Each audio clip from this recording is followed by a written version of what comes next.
Police ने मौके से 9 लोगों को गिरफ्तार किया। आरोप है कि ईसाई मिशनरी से जुड़े लोग आर्थिक रूप से कमजोर परिवारों को पहले रुपयों का लालच देकर और फिर चमत्कार दिखाने के नाम पर चंगाई सभा में बुलाते हैं। यहां उनका ब्रेन वॉश करने के बाद जबरन उनका धर्मांतरण करा देते हैं। वैसे ही आप भारत में देख लीजिए, जो पत्थरबाजी करता है वो 400-500 साल पहले कौन थे? हिंदू थे। जो सर तन से जुदा का नारा लगाते हैं वो पहले कौन थे? हिंदू थे। बीते 6 महीने में चंगाई सभा की आड़ में धर्मांतरण के 10 से ज्यादा मामले सामने आ चुके हैं। धर्मांतरण के खिलाफ केंद्र में मोदी जी है, राज्य में योगी जी है, जिले में महापावर जी है। उसके बावजूद उत्तर प्रदेश का जिले में धर्मांतरण कराया जा रहा है। तो कल्पना कीजिए कि बिहार का क्या सिचुएशन होगा।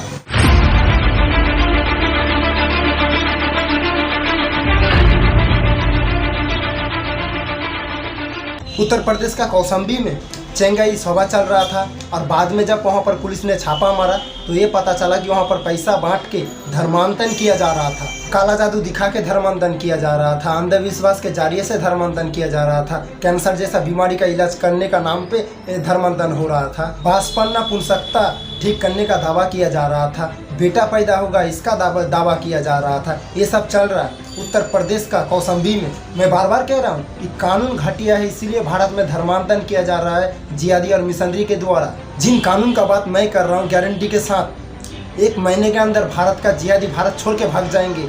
1 महीने के अंदर मिशनरी भारत छोड़ के भाग जाएंगे अगर आप सही ढंग से कानून का धारा लगाएं तो। और ये छोटा मोटा धारा के माध्यम से जो गिरफ्तार किया जाएगा, इससे धर्मांतरण बंद नहीं होगा।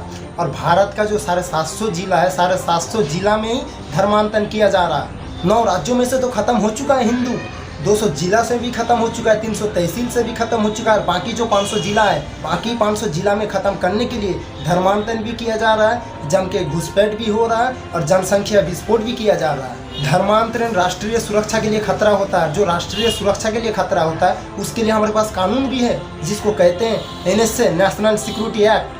लेकिन मुझे एक बात समझ में नहीं आ रहा है कि पुलिस ने धर्मांतरण कराने वाले मिशनरी और जिहादी के खिलाफ NSA क्यों नहीं लगा रहा है। धर्मांतरण देश का एकता अखंडता के लिए खतरा है और जो देश का एकता अखंडता के लिए खतरा होता है उसके साथ निपटने के लिए हमारे पास कानून भी है, UAPA।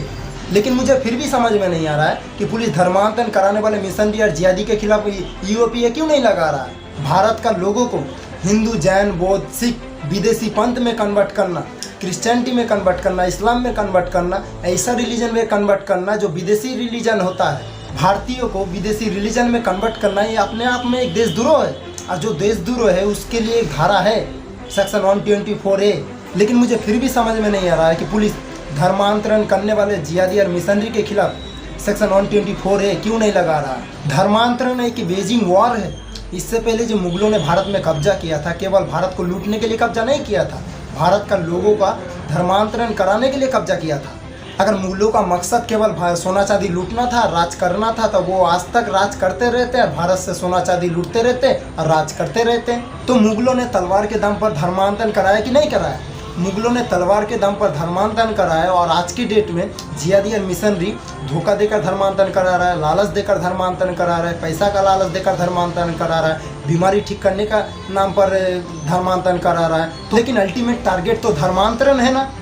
जो काम मुगलों ने तलवार के दम पर किया वही काम आज साम दाम दंड भेद द्वारा हो रहा है। ये इनडायरेक्ट वॉर है या अप्रत्यक्ष युद्ध है। ये भारत का डेमोग्राफी बदलने का तरीका है। मुझे समझ में नहीं आ रहा है कि हमारे इंडियन पिनल कोड में एक सेक्शन 121 है, उसको कहते हैं वेजिंग वॉर। अगर देश के खिलाफ कोई डायरेक्ट या इनडायरेक्ट युद्ध चल रहा हो तो उस समय सेक्शन 121 यूज़ किया जा सकता है। और ये धर्मांतरण इनडायरेक्ट वॉर है, ये वेजिंग वॉर है, ये भारत का डेमोग्राफी बदलने का प्लान है। तो फिर धर्मांतरण कराने वाले मिशनरी और जिहादी के खिलाफ सेक्शन 121 वेजिंग वॉर का धारा क्यों नहीं लगाया जा रहा है। धर्मांतरण कोई एक व्यक्ति नहीं कराता है, ये ऑर्गेनाइज क्राइम है, ये संगठित अपराध होता है। इसमें कई व्यक्ति शामिल रहता है और कई बार इसमें फंडिंग भी होती है। कई बार तो खाड़ी देशों से हवाला के जरिए से पैसा आता है, कई बार तो पश्चिमी देशों से FCR के माध्यम से पैसा आता है। मिशनरियों का तो फंडिंग पश्चिमी कंट्री, यूरोप और अमेरिका से होती है और जिहादी का फंडिंग खाड़ी देशों से होती है। तो जो हवाले के जरिए से पैसा आ रहा है, FCR के जरिए से जो पैसा आ रहा है, इसमें गैंगस्टर एक्ट क्यों नहीं लगाया जा रहा है। जो धर्मांतरण एक संगठित अपराध होता है, तो धर्मांतरण कराने वाले मिशनरियों के खिलाफ गैंगस्टर एक्ट क्यों नहीं लगाते हैं। महाराष्ट्र में मकोका क्यों नहीं लगा रहे हैं। गुजरात में गुजकोका क्यों नहीं लगाते हैं? उत्तर प्रदेश में गैंगस्टर एक्ट क्यों नहीं लगाते हैं? आखिर ये कानून बनाई किस लिए है? धर्मांतरण से राष्ट्रांतरण होता है, धर्मांतरण से वेशभूषा बदल जाता है, धर्मांतरण के बाद त्यौहार बदल जाता है, धर्मांतरण होने के बाद सोच विचार बदल जाता है, धर्मांतरण होने के बाद जीवन शैली बदल जाता है। जो धर्मांतरित हो जाते हैं वो सबसे बड़े भारत का दुश्मन हो जाते हैं। वैसे ही आप भारत में देख लीजिए, जो पत्थरबाजी करता है वो 400-500 साल पहले कौन थे? हिंदू थे। जो सर तन से जुदा का नारा लगाते हैं वो पहले कौन थे? हिंदू थे। जो धर्मांतरण करा रहा है वो भारत का सबसे बड़ा दुश्मन बन जाते हैं। जो धर्मांतरित हो जाते हैं वो जैन, बौद्ध, हिंदू, सिख का सबसे बड़े दुश्मन बन जाते हैं। धर्मांतरण रोकने के लिए सिख पंथ बना, धर्मांतरण रोकने के लिए हमारे गुरुओं ने कितना बलिदान किया, सिर कटाया, बच्चों को दीवार में चिपका दिया धर्मांतरण रोकने के लिए। और हमारे सरकार कानून नहीं लगा पा रहे, हमारे सरकार चुपचाप बैठ के तमाशा देख रहा है। मैं नया कानून लगाने का बात नहीं कर रहा हूँ, एग्जिस्टिंग जो कानून है उसको तो कम से कम यूज़ कीजिए। धर्मांतरण कराने वाले जिहादी और मिशनरियों का 100% प्रॉपर्टी तो जब्त कीजिए।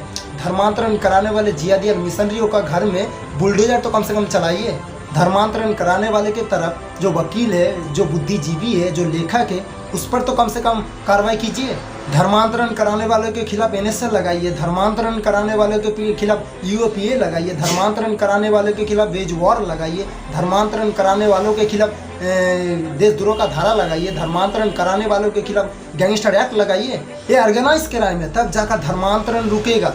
केवल पकड़ के और छोटे मोटे 2-4 धारा लगाने के बाद इनका फिर बेल हो जाता है, इसको पैसा आता है, इसका करोड़ों रुपया फंडिंग होता है, फिर बाद में दिग्गज वकील कर लेते हैं, फिर 20 साल 30 साल मुकदमा चलता रहता है और ये मुकदमा चलते चलते और लोगों को कन्वर्ट करता रहता है। इसीलिए धर्मांतरण नहीं रुक रहा है। मैं गारंटी के साथ कह रहा हूँ, जो सुझाव मैं आपको दे रहा हूँ, जिन 5 कानून का मैं बात कर रहा हूँ, NSA, UAPA, waging war, sedition यानी देशद्रोह और गैंगस्टर एक्ट, ये 5 कानून लगाइए। धर्मांतरण कराने वाले जिहादियों का और मिशनरियों का 100% प्रॉपर्टी जब्त कीजिए।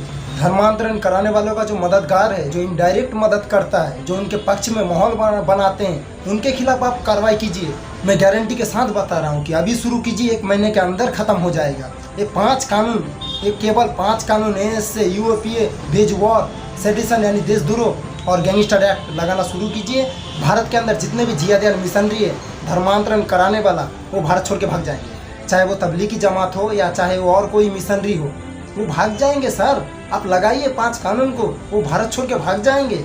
और अब तो धर्मांतरण उत्तर प्रदेश में हो रहा है। सोचिए, जहाँ पर ट्रिपल इंजन का सरकार है वहाँ पर धर्मांतरण हो रहा है, जहाँ पर सिंगल इंजन का सरकार है वहाँ तो छोड़िए, जहाँ पर डबल इंजन का सरकार है वहाँ भी छोड़िए, लेकिन जहाँ पर ट्रिपल इंजन का सरकार है वहाँ पर भी धर्मांतरण हो रहा है। जहाँ केंद्र में सरकार बीजेपी का है, जहाँ राज्य में सरकार बीजेपी का है, जहाँ नगर निगम में बीजेपी का है और जहाँ क्षेत्र में बीजेपी का है, उसके बावजूद धर्मांतरण वही उसी जगह हो रहा है। तो आखिर क्यों? मैं बार बार बता रहा हूँ कि डॉक्टर बदलने से बीमारी ठीक नहीं होती, अस्पताल बदलने से बीमारी ठीक नहीं होती, कंपाउंडर बदलने से बीमारी ठीक नहीं होती। बीमारी ठीक होता है अच्छा दवा से, अच्छा इंजेक्शन से और अच्छा वैक्सीन से। धर्मांतरण के खिलाफ केंद्र में मोदी जी है, राज्य में योगी जी है, जिले में महापावर जी है, उसके बावजूद उत्तर प्रदेश का जिले में धर्मांतरण कराया जा रहा है। तो कल्पना कीजिए कि बिहार का क्या सिचुएशन होगा, कल्पना कीजिए छत्तीसगढ़ का क्या सिचुएशन है। योगी जी का राज्य में अगर धर्मांतरण हो रहा होगा तो सोचिए नॉर्थ ईस्ट का क्या सिचुएशन है, केरल का क्या होता होगा, दिल्ली का क्या होता होगा, राजस्थान का क्या होता होगा, कर्नाटका का क्या होता होगा, झारखंड का क्या होता होगा, पश्चिम बंगाल का क्या होता होगा, दिल्ली का क्या होता होगा, झारखंड का क्या होता होगा। क्योंकि आप कल्पना कीजिए कि योगी जैसा राज्य में धर्मांतरण होता होगा, तो जहाँ कांग्रेस का राज है, जहाँ आम आदमी पार्टी का राज है, जहाँ TMC का राज है, जहाँ DMK का राज है, जहाँ झारखंड मोर्चा का राज है, तो वहाँ क्या होता होगा। लेकिन एक बात याद रखिए, सरकार बदलने से धर्मांतरण खत्म नहीं होगा, सांसद विधायक बदलने से धर्मांतरण खत्म नहीं होगा, मुख्यमंत्री प्रधानमंत्री बदलने से धर्मांतरण खत्म नहीं होगा। धर्मांतरण खत्म होगा कानून बदलने से, कठोर कानून लागू करने से, कठोर कानून का धारा लगाने से। क्योंकि मैं गारंटी के साथ बता रहा हूँ कि धर्मांतरण कराने वाले जिहादी और मिशनरी के खिलाफ 5 कानून लगाइए, NSA, UAPA और वेज वॉर और देशद्रोह का धारा लगाइए और गैंगस्टर एक्ट लगाइए।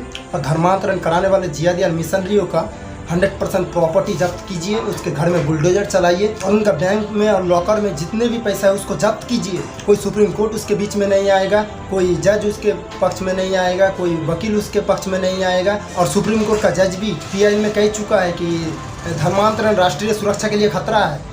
तो इसीलिए साथियों, आप लोगों से थोड़ा सा निवेदन करता हूं कि अपने सांसद, विधायक, जज, वकील, नेता, मंत्री को जानते हैं तो इस वीडियो को उसके पास फॉरवर्ड करना और इस वीडियो को अपने 10 दोस्त के पास शेयर करना और उसको बता देना आगे चलकर और 10 दोस्त तक इस वीडियो को पहुंचा दें और हर घर में इस वीडियो को पहुंचाने का बात करना। तो साथियों, इस वीडियो को लाइक करना, चैनल पर नए चैनल को जरूर सब्सक्राइब करना और फेसबुक पेज से इस वीडियो को देख रहे हैं तो वीडियो को शेयर करना। दोस्तों, मिलते हैं अगले वीडियो में नए सोच के साथ, नए एनर्जी के साथ। तब तक के लिए जय हिंद, जय वंदे मातरम, जय सिया राम।